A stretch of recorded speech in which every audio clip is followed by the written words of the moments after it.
How's it going, everybody? So this is the beginning of a new podcast here, a new era for kind of what we've been doing for the last couple of years. Honestly, Justin, looking at it, it's kind of been like a trial run. Now that we have Ryan to actually make this thing look pretty, this could actually be something better. Yeah. So Ryan Noblet, a childhood friend of ours, he's going to be leaving his picks with us as well, but he's also taken over production. So he works in the television field, and so it'll be great to have his magic worked all over this. MJ will be back with us next week, but he's traveling this week, so he could not be on the first one. But yeah, welcome to Across the Board. So just this full-on sports betting podcast, just all about the right picks, kind of like a pick'em style thing. Fade us at all costs. We are terrible. But we're gonna give our expertise quote at this here. So Justin, you kind of reinvigorated this thing here, so I'm going to let you talk about the format of kind of what you see this cast looking like. Yeah, so basically weekly sports gambling podcast, right now focused on college football, NFL. We'll throw some other sports in there likely down the road, but kind of our MO in the past has been over promising, under delivering as far as consistency and things like that. So and true to form, starting off well, we were like, you know what, let's do Thursdays for podcasts, and we're like, great, when's the first one? And we're like, can't do Thursday, on Wednesday. So that's because Mizzou is opening tomorrow and I'm going to be there, so who cares? We do clearly. So yeah, and so it should come out normally on Friday, so before the college football and NFL slate. Well, basically today we're going to do 5 college football games, but moving forward, once the NFL season starts here, we'll do 3 NFL, 3 college football as kind of our like highlighted games. We'll have our own slates, obviously, so we can go through kind of any other ones that we have to bet, but basically kind of focusing on the 3 main ones for each sport there, the 3 kind of biggest games of the week. And there may be times like that I'll throw in like an MLB best bet that I see through the week as the season keeps going on here. And then of course, we'll switch up the big games when we get into NBA, NHL, all those seasons. So it'll switch as the year goes on. But yeah, for now we'll focus on the 2 football. Yeah. And then it can be anything against the spread, money line, over, under, whatever we want to do there.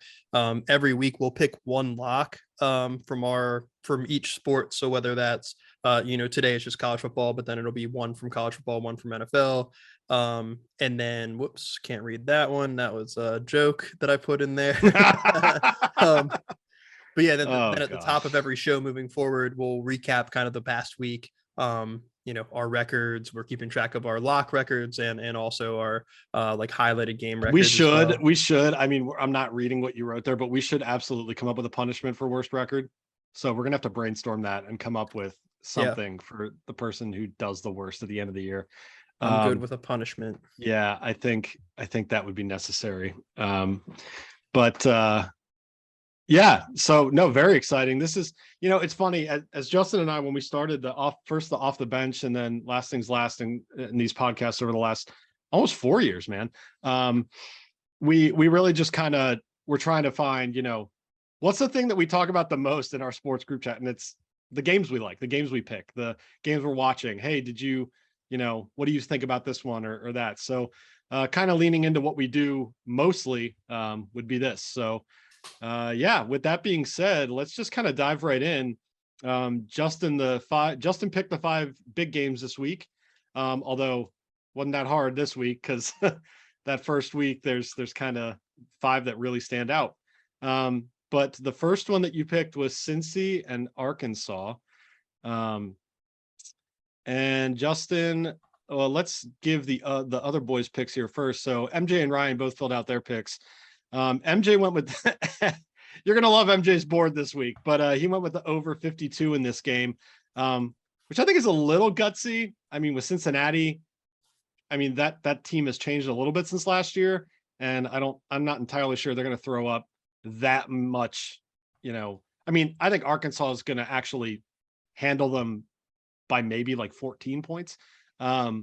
So I mean, unless Arkansas just goes off, then there you go. But Yeah, I'm just got the over 52. Ryan has Arkansas -6.5, and I'm not going to read his whole thing, but basically his idea behind it was, he says Arkansas is bigger in the trenches and Cincinnati is breaking in a new QB.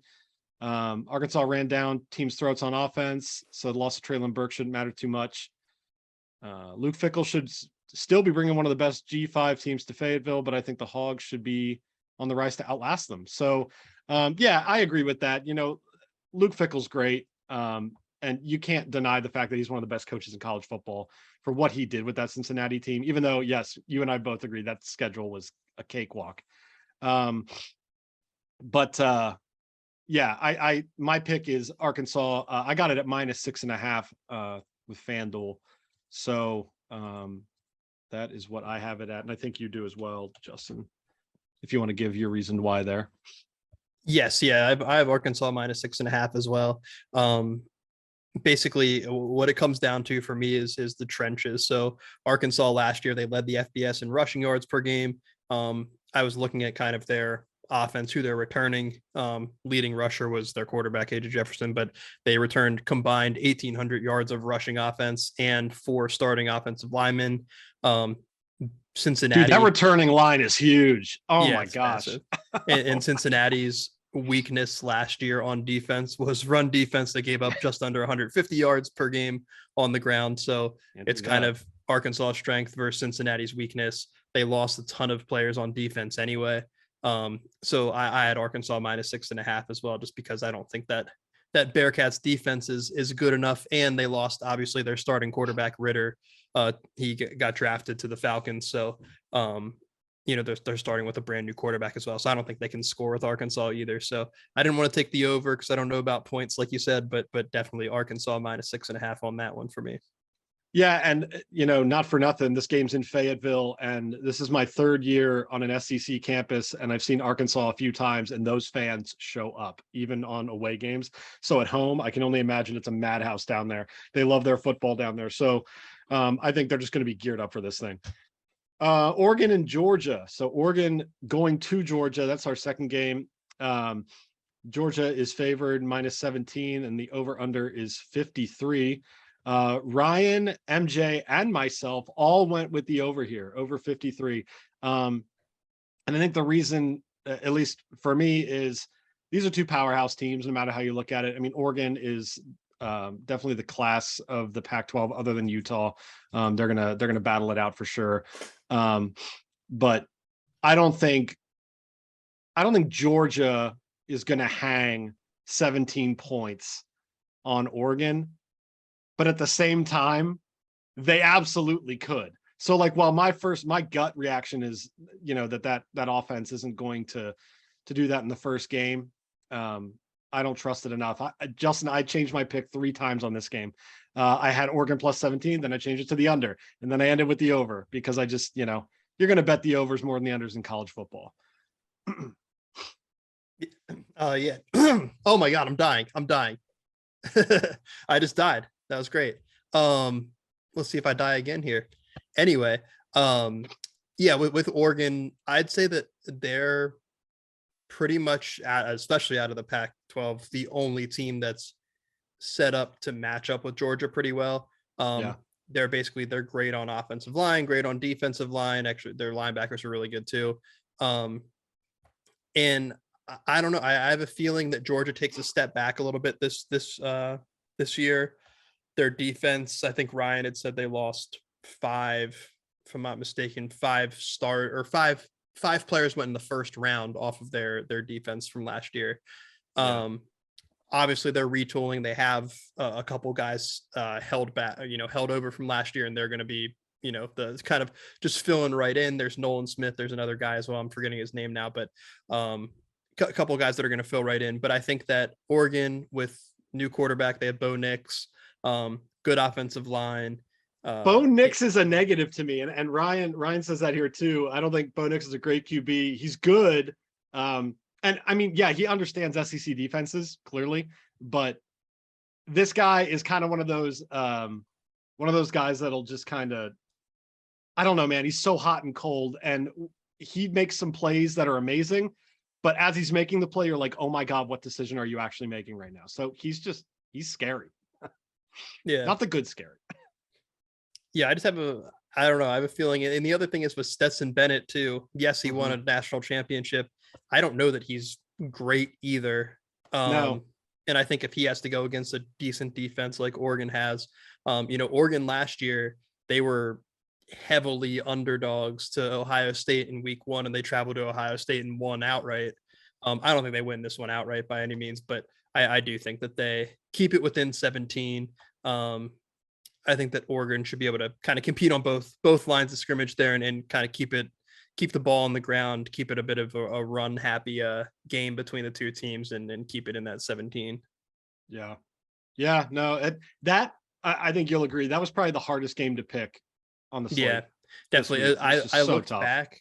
I looked back because I was like, that's so weird. I remember betting against Georgia one time last year with like a ranked opponent, and I looked and it was Arkansas. Arkansas was number 21 and Georgia beat them 37-0. So I was like, oh great, that's a good sign. But so we'll see how this one goes. The next game is probably my favorite of the week. Utah -2.5 favorites at Florida, over under 51. I'm actually going to read what Ryan wrote here for us because I think this sums it up so well. Ryan says, this will be a tough one for the Utes. Florida's a rebuilding program with a new coaching staff, but the Swamp will be buzzing for this Saturday night contest, 2 time zones away from the Beehive State. Utah has 8 starters returning on offense, including QB Cameron Rising. So I think in the end, the talent will prevail for the defending Pac-12 champions against a team that looks like they could finish anywhere between 2nd and 6th in the SEC East, depending on how they fare down the line against rivals like Tennessee and upstart Kentucky for sure. This game should be tight, but the line right now is within a field goal. And since I think the Utes are the better team, Ryan's taking Utah -2.5. I agree with that entire assessment. But I really, really, really, really, really, really like the over in this game. The over 51 was just too good not to kind of smash on this game here. I think both teams put up a lot of points. I agree the Swamp's going to be absolutely insane. And Utah's going to struggle in that humidity. They play in a dry climate. The humidity is going to be a problem. And Florida's going to show up. They're excited. They got that bum Mullen out of there. They're trying to reinstate the pride of that program. I think both teams put up a lot of points, and Utah, as we'll talk later, I have them going pretty far this year. So I have a lot of faith in the Utes, but I like the over a lot in this game. Yeah. I mean, I was looking at it. Utah scored 35 points in 8 out of their last 9 games last season. Amazing. Returning quarterback, returning a running back who got 21 players, touchdowns right? last year. Is that what it was? Something like that. Awesome. And yeah, I know their running back had 21 touchdowns. They're going to put up points. On defense, they lost Devin Lloyd. Huge losses, a middle linebacker there, so it leaves them a bit weaker on that side. They're still a physical defense and still normally really good, but leaves them a little bit less likely to be able to completely shut down Florida. And then on the other side, Florida, that they should have been better last year. They were screwing around with Emory Jones for half the season when they had this Anthony Richardson kid right under their nose the whole time. So now he has control of the offense. He's crazy good on the air and on the ground. So I think that Utah wins. I think they might win pretty handedly, but I do think that Florida is able to put up enough points to cover that 51. At 51, if you look at it, if Utah scores 35, you don't even need 20 out of Florida. And I think that they're definitely going to score 20. So I'm thinking this one goes 60, 65 points. Maybe. I think around 65 as well. But yeah, Justin and MJ and I are all going over. Ryan with Utah -2.5. The next game, Notre Dame at Ohio State. Man, this is a tough opener for the Fighting Irish. Having to go to Ohio State, who's favored by 18. In the over-under of 59. This was such a tough game. And I know the payout sucks for what I picked, but I went super safe here because honestly, I had no idea what to pick here. The over, I think, is just a little too high. And I'm never comfortable betting unders, like I said, especially early on in the college season. So I just took OSU outright here. Notre Dame is going to have some trouble. I don't know if they're going to be able to keep within that 18-point spread. They got a new head coach with a lot to prove, so that's definitely a possibility. But Ohio State is one of the best teams in the country, and they're aiming to prove it in the first week against a big national opponent. So I think Ohio State wins at home, but I'm not comfortable picking any of the points or the over/under. I'm just Ohio not, State. man. I'm Ohio just being State at honest. minus 770. Actually, you know what? I got it at minus 900. Oh my God. You're gonna have to pay them if you win. Oh my God. I have the over in this one. Their offense is insane. CJ Stroud's, the favorite for Heisman. He was a finalist last year. They have maybe the best running back in college football. They have maybe the best receiver in college football. I didn't realize, I was looking back at it. Jackson Smith and Jigba had more receiving yards last year than Garrett Wilson and Chris Olave, who both got drafted in the first round. So right. That's crazy. They have Marvin Harrison's kid as their wide receiver too. So they have like the best wide receiving core, best quarterback, one of the best quarterbacks, one of the best running backs. The kind of weakness last year for them was defense. They hired Jim Knowles from Oklahoma State, who had Oklahoma State as the third ranked defense in the country last year. But I mean, does he turn it around in one season? Who knows? I'm kind of banking on with this over 59 that he isn't able to turn it around right away, and that the Irish are able to put up enough points. I think that Ohio State puts up 42 to 49, and all I need from Notre Dame then is 10 to 17. And I like Tommy Rees. I think Tommy Rees is probably the best coach on that staff, and he can have a high-powered offense, but does he have the personnel to do it? I guess we'll find out. Right, and if Notre Dame wants to win, they just need to run the ball as much as they can. Michigan don't put it in the air year. that much. You're going to want to control the clock here. But if they do that, your over might be in danger. Yeah, their two losses last year though were Oregon and Michigan, and they both just ran. They didn't do anything but run against the Ohio State's defense. So that would kind of be a downer to me because they're not going to score 59 if they're just running 15-minute drives. But what are you going to do? Well, MJ agrees with you. He also went over 59. Are you keeping with MJ's trend here, just picking overs? Continuing his over. You should give him your hat. He's really in the overs club right now.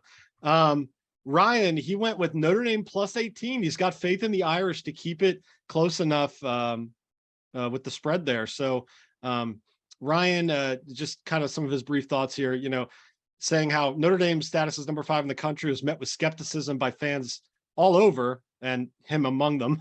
As they're breaking in a new coach and a new quarterback and a new running back. But I agree with Ryan here where he says this game could go one of two ways. Ohio State blows the Irish's doors off with the experience gap, or Notre Dame's young, hungry, and possibly disrespected squad will keep it tight for a while. He doesn't think Notre Dame will win because the Buckeyes are legit, but it just feels right to take 18 points in this matchup. And I can't argue that. I think that that's pretty sound. So it's going to be interesting to see how that game shakes out. But again, tough call for Marcus Freeman in his first full year as the Irish head coach. That's tough. Final of our games of the week here, Florida State at LSU. I hate this game. Me too. I don't know why I picked it. I was looking at it. I'm like, I think Florida State is so trash. I am not a fan of them at all. This is the one game I disagree heartily with our friend Ryan on. He has Florida State plus 3.5. MJ, sticking with his overs, has the over of 51. I took LSU outright here just because I don't see, I don't see Florida State hanging with them at all. I was going to go LSU minus 3.5, but I don't know. I just decided to go outright. But no, Florida State, that win over Notre Dame last year is what they keep touting themselves on. And that was a game in which Notre Dame just absolutely looked like trash. I don't even think they won. They should have, but they didn't. Was that the one where didn't they win at the end? No, I think they lost at the end, but but they kept it really close. They almost beat us. Yeah. I don't know, man. I could have easily done LSU minus 3.5. Because I don't think Florida State's that good, but I also think they're going to lax them. I don't think LSU is that good either, to be honest. But give me LSU outright. Yeah, I have LSU minus 3.5. Just Brian Kelly era. Both teams are We kind love of Brian Kelly. rebuilding. Brian Kelly is a fantastic, like, top 5 coach in college football, Eh, and we gave him away for peanuts. Good. And Good by peanuts, riddance. I mean nothing. But he has a cool accent now too, which is awesome. But yeah, He totally, the moment he arrived in Baton Rouge, he was just like, I got drawn now. yeah, I don't understand how What are you people weren't doing? just like, okay. Um, yeah, I just think they have more talent kind of left over from the previous regime than Florida State. The only thing with that Florida State has is they just waxed Duquesne, so they at least had a week of actual gameplay. But But it was Duquesne. I'm sticking with LSU. Yeah. Yeah. All right, let's go to our locks, Justin. So I actually didn't get a lock from MJ. That was the one thing he failed to give me. So That's fine. should we just pick one for him? No, we'll wait on him. He can We'll give wait us for his MJ to give lock us his later. lock. Yeah. But Ryan's I like how he wrote this here. The last time I said I was on crazy pills over a pick, it was when I took Bama over Georgia in the championship game last year. Well, I have that same feeling again, so take that with what you will. For the North Carolina App State game, UNC seems to have a good offense every year, and QB Drake May had 5 touchdowns against a weak Florida A&M team.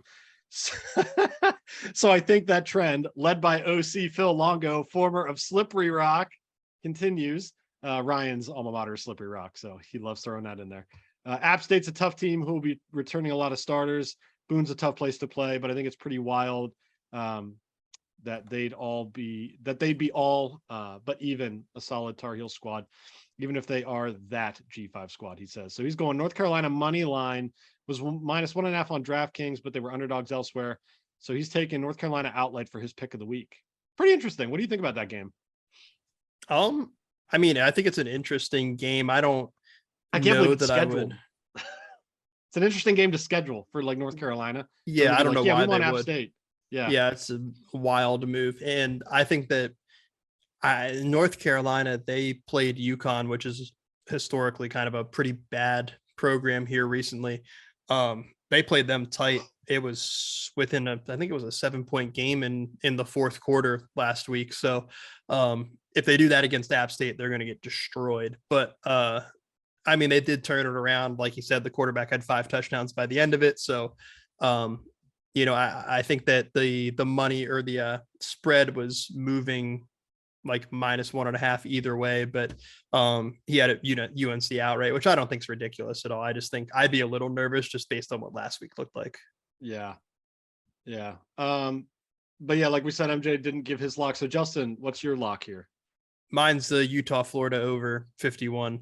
It's just I don't understand how it's so low, which is kind of freaking me out. I was actually worried because I was thinking about it last night, and I was like, well, I'll actually my app for the sports book was like needed an update, but it was doing this stupid thing where when I went to update it, I'm just using Barstool. Okay. But when I went to update it, it was like saying that I couldn't update, and it was a whole mess. And I was like, I better not lose that 51, but I didn't. So I'm glad I was able to lock it in here. Yeah, I have actually the game I'm going to tomorrow, Mizzou. It's our home opener against Louisiana Tech. Look, I want badly for Eli Drinkwitz to have a great season at Mizzou. I love the guy. He's an awesome coach. He's so fun. He's brought a lot of energy back to Columbia for the football team. But I'm also realistic from going now into my 3rd year with tickets at Furrow. And I know that Mizzou doesn't blow out teams. I don't even care if the team is bad. I saw them against SEMO. It wasn't a crazy, blowout. I saw them against some other like low-ranking teams that they should have beaten handily, and either they lost or it was really close. So I'm going to go Louisiana Tech plus 20.5 as my lock. I think that Mizzou definitely wins. I think they can win by 2 scores. I don't think they win by 3 scores. I actually think that's pretty handy. I actually think Mizzou wins by 14, maybe 17 at the most. But I think there's going to be a lot that needs to be seen from Mizzou with their new quarterback. They're kind of a new system. They don't have a lot of guys returning, like the playmakers. Roundtree's gone. all of that. So, I mean, Tyler Beatty, Roundtree's been gone. Tyler Beatty. So yeah, when you lose some playmakers like that, it's tough, but go Tigers. I think they'll win, but La Tech plus 20.5. Yeah, I have zero opinion about that game. That one might as well be. Actually, I was gonna make fun of a game, but I actually have it here on my rest of my slate. Yeah, well, go ahead, read off the rest of your slate. Yeah, so I only have two other ones right now that I like. I like Utah State plus 41.5 at Alabama. I obviously Alabama is the best team in the country. And Utah State took a while to get going against UConn, who I just talked about North Carolina being being nervous about that. But they're not a complete tomato can. And I think that Bama has a look ahead to next week. They play Texas. So Bama, Texas, that's a huge game.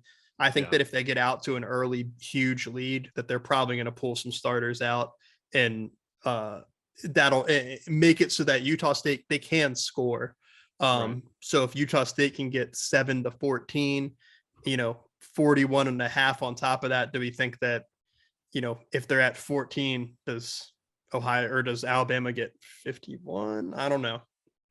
Well, I mean, it definitely not out of the realm. Definitely possible, but I think that's a lot of points to be giving Utah State, who's not terrible. They'll probably lose by 65 though, because I bet it.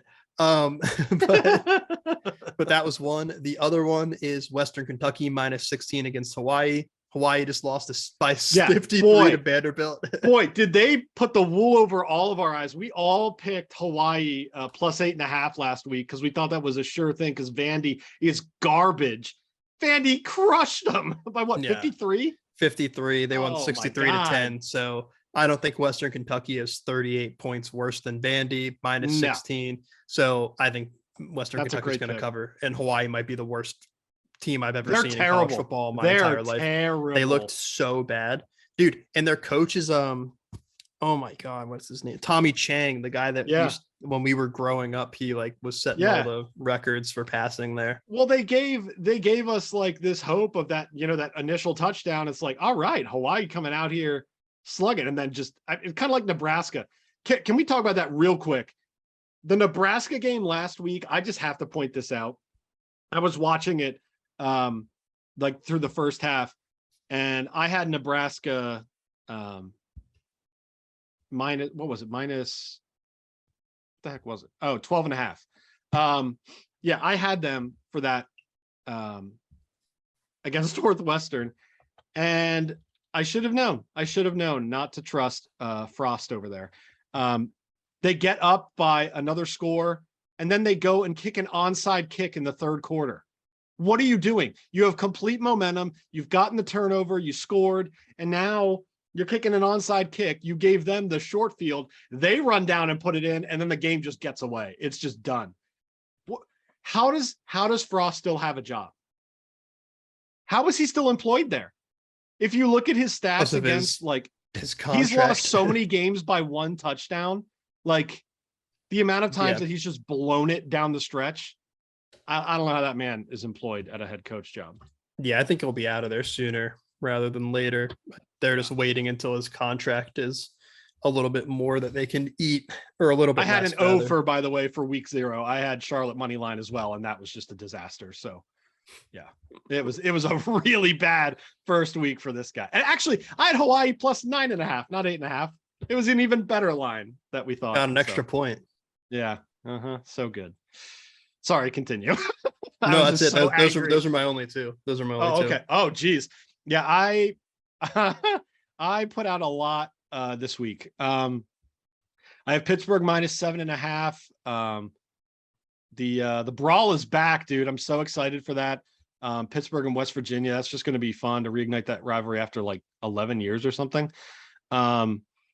Pittsburgh's a new look team for sure. Kenny Pickett staying in town, but playing for the pro squad.